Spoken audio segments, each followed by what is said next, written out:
Shalom, selamat siang buat kita semua. Kembali bertemu dengan saya di hari Kamis ini, 8 April 2021. Puji Tuhan karena kita baru saja melewati Paskah, hari kemenangan, hari victory bagi kita sekaliannya. Nah, berkenaan dengan baru saja kita memperingati Paskah, peristiwa Paskah akan terus diikuti dengan peristiwa kenaikan, peristiwa pencurahan Roh Kudus, dan biarlah setiap kita sebagai orang percaya, sebagai gereja, kita juga ada dalam trek perjalanan yang akan kemudian kita nikmati tentunya bersama-sama dengan Tuhan. Hari ini saya mau share firman Tuhan dari Efesus 1 mulai ayat 15 sampai dengan ayatnya 23. Perikopnya doa untuk pengertian tentang kemuliaan Kristus. Demikian firman Tuhan. Karena itu setelah aku mendengar tentang imanmu dalam Tuhan Yesus dan tentang kasihmu terhadap semua orang kudus, aku pun tidak berhenti mengucap syukur karena kamu. Dan aku selalu mengingat kamu dalam doaku. Dan meminta kepada Allah Tuhan kita Yesus Kristus, yaitu Bapa yang mulia itu, supaya Ia memberikan kepadamu roh hikmat dan wahyu untuk mengenal Dia dengan benar. Dan supaya Ia menjadikan mata hatimu terang, agar kamu mengerti pengharapan apakah yang terkandung dalam panggilannya, betapa kayanya kemuliaan bagian yang ditentukannya bagi orang-orang kudus, dan betapa hebat kuasanya bagi kita yang percaya, sesuai dengan kekuatan kuasanya yang dikerjakannya di dalam Kristus dengan membangkitkan Dia dari antara orang mati dan mendudukkan Dia di sebelah kanannya di surga, jauh lebih tinggi dari segala pemerintah dan penguasa dan kekuasaan dan kerajaan dan tiap-tiap nama yang dapat disebut, bukan hanya di dalam dunia ini saja, melainkan juga di dunia yang akan datang. Dan segala sesuatu telah diletakkannya di bawah kaki Kristus, dan Dia telah diberikannya kepada jemaat sebagai kepala dari segala yang ada. Jemaat yang adalah tubuhnya, yaitu kepenuhan Dia yang memenuhi semua dan segala sesuatu. Ini adalah doa agar kita semua boleh memaknai Paskah, kebangkitan Kristus dengan benar. Artinya apa? Kebangkitan merupakan sebuah bukti daripada apa yang dideskripsikan di Efesus 1 15-23, terutama tentang bagaimana mulianya Kristus, mulianya Tuhan Yesus. Tapi kita sebagai ciptaan, sebagai manusia yang ada di bawah kolong langit ini, kita harus benar-benar mengerti bahwasanya ketika Dia bangkit, itu karena Dia berkuasa. Ketika Dia bangkit, itu karena Dia yang memegang segala kedaulatan. Yang membahagiakan kita adalah anak-anak Allah. Kita adalah anak-anak terang. Kemuliaan yang dinyatakan Kristus dengan penjelasan yang begitu lugas dan gamblang dari Efesus 1 15-23, seyogianya lah itu terkena, itu ada di dalam diri kita. Saya ambil satu contoh.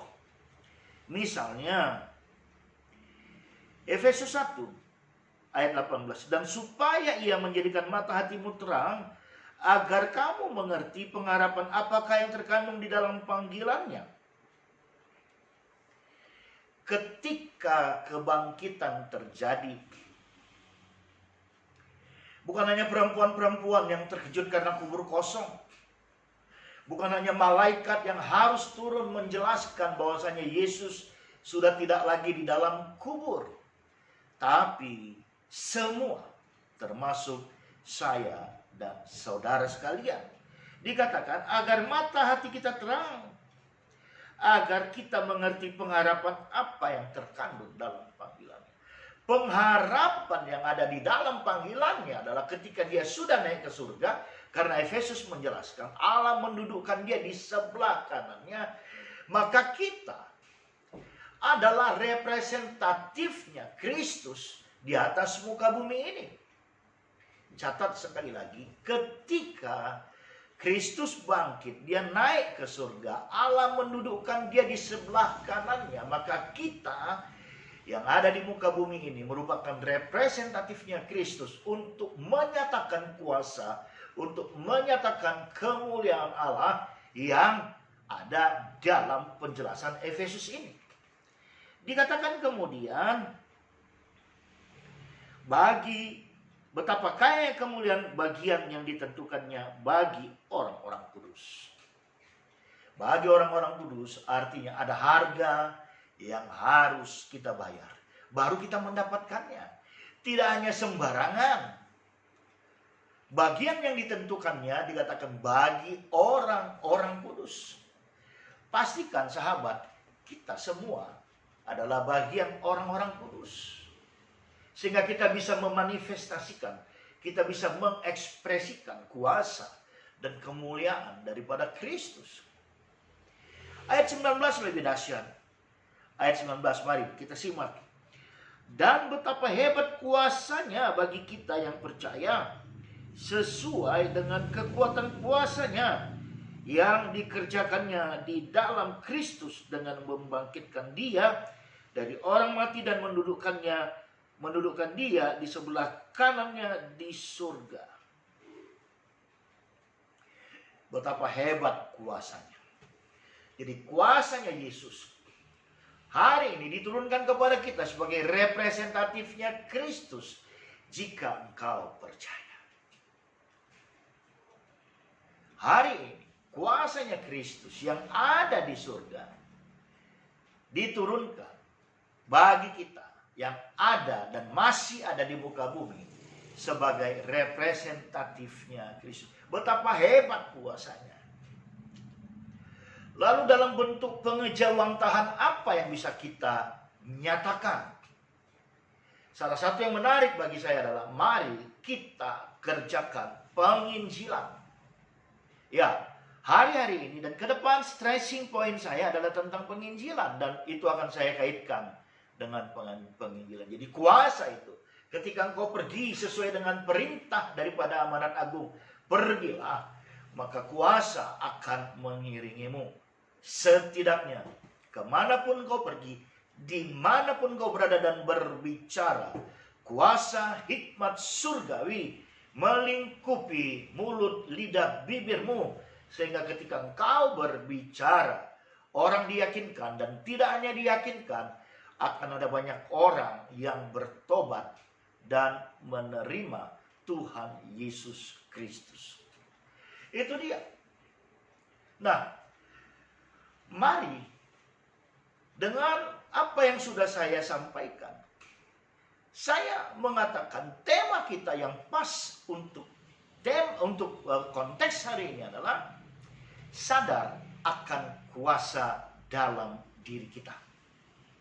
Catat, sadar akan kuasa dalam diri kita. Tapi bagaimana kita bisa sadar ada kuasa dalam diri kita? Kita harus bergerak. Kita harus bertindak. Karena kita representatif. Representatif bukan menjadi orang-orang pasif. Tapi apa yang menjadi keinginan orang yang memandatkan kita, itu yang harus kita kerjakan.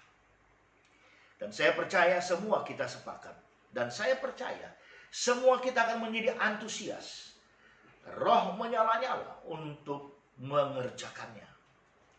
Sampai di sini dahulu. Dan saya bersyukur kita semua akan berlomba-lomba memberitakan kabar baik. Tuhan Yesus memberkati.